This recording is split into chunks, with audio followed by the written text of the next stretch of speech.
Hey, welcome back to my channel.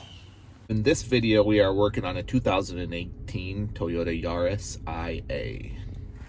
Don't have to work on this car very much, but today we are dealing with a windshield washer light that will not extinguish even though you fill the windshield washer fluid.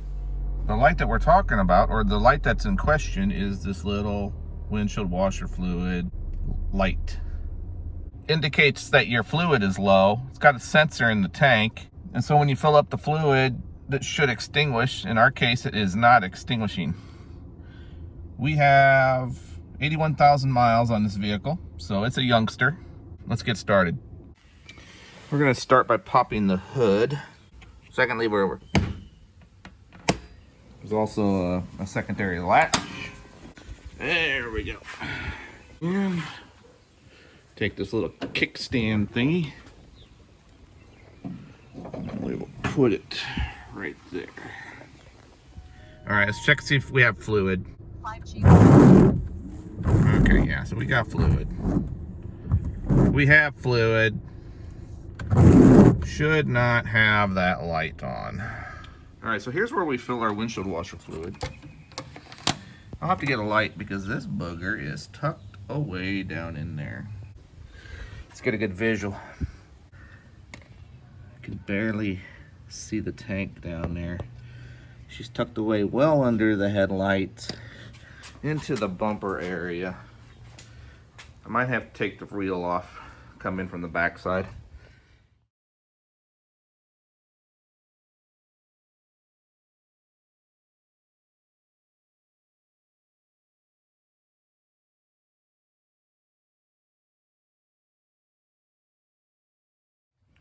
Okay, so I got myself a seat. I have two forms of securing the vehicle. I keep the jack in place. I also have a jack stand in place as a secondary measure. All right, so while I'm in here, I'm gonna check these brake pads real quick. And they look good. I haven't been inside here since we've owned the vehicle, and the pads look good, so won't have to be worrying about those for a while. So this inner fender cover has these neat little latches, so we have a little tool, or you can also use a screwdriver. All right, here's the tool I'm talking about. All I need to do is get this little tab popped out. Again, screwdriver works pretty well. Once you get it popped out, this tool will shine. You'll see here in a second. Get this little tool up underneath there. Okay, now she's popping out. Now that she's popped out, the bottom, actually there's two on the bottom. Appears to be a clip on the bottom as well as a screw. Screw is 8mm. Let's get that off. You can get to it just like this.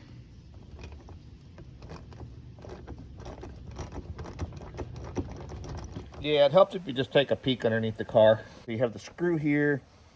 You have another retainer, little plastic retainer right here, and then you have another screw and another screw. So there's 3 screws underneath here.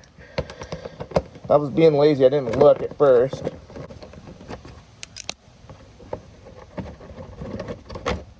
All right, let's get back up on the top side. So I'm hoping I don't have to take this all the way off. Just enough to peel it back. All right, I have access to the tank. See how full it is? Question of the day, where is that sensor? There's the pump piece, so the pump works. Why does the light not shut off? Oh no, that's the connector to the pump. Darn it. That's not my sensor, that's my pump connector. All right, that's not the issue. Where's my sensor? Oh, maybe my sensor's down here. There's where my sensor is. I don't see any broken wires.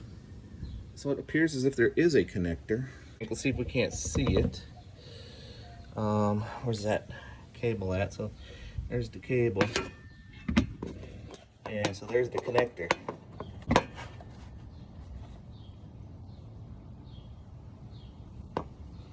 I'm gonna get this disconnected, take a peek at it. All right, so I was trying not to have to get dirty. here I am on the ground. Okay, I unlatched this connector. I gotta figure out, it was connected to the bottom of here, but I got it loose. I gotta figure out how to unlatch it. All right, she's unlatched. Let's take a peek at this thing here. I don't see any corrosion. All right, so with the sensor disconnected, my light is extinguished, which means when the circuit is complete between those two wires, that's when we get the light.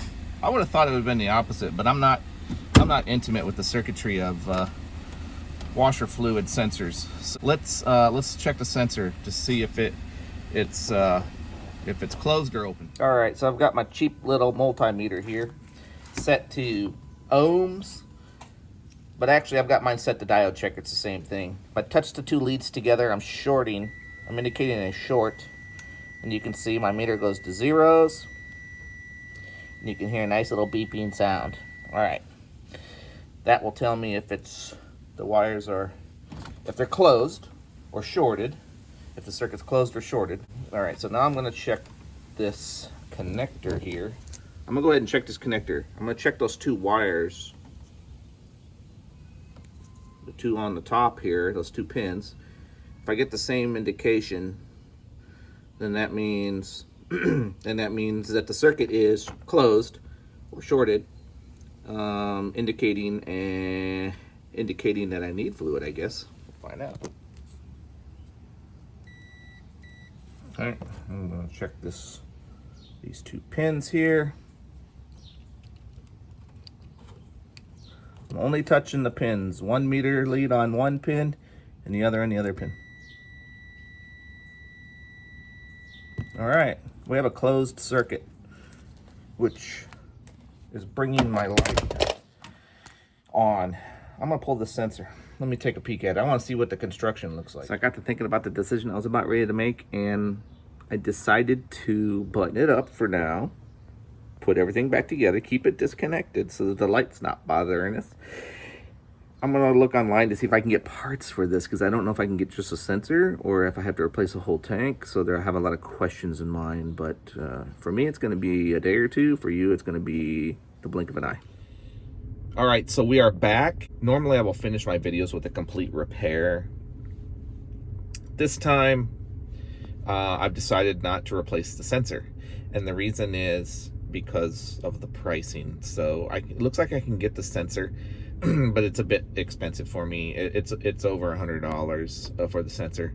So, and the only benefit that the sensor is going to give me is an indication that my fluid is low in the washer reservoir, where you pretty much know when your washer fluid is low, because it won't squirt any fluid. So so we're making a decision to not repair the sensor, and I'm going to leave it disconnected, and the light will be extinguished, and everybody's happy. Thanks for watching my video, and if this video helped you, hey, give me a thumbs up and check out some of my other videos. If you like the content that I published on my channel, please subscribe to my channel, as this will build my channel up in the YouTube algorithm so that others can see my videos as well. Thank you, and I'll catch you on the next video.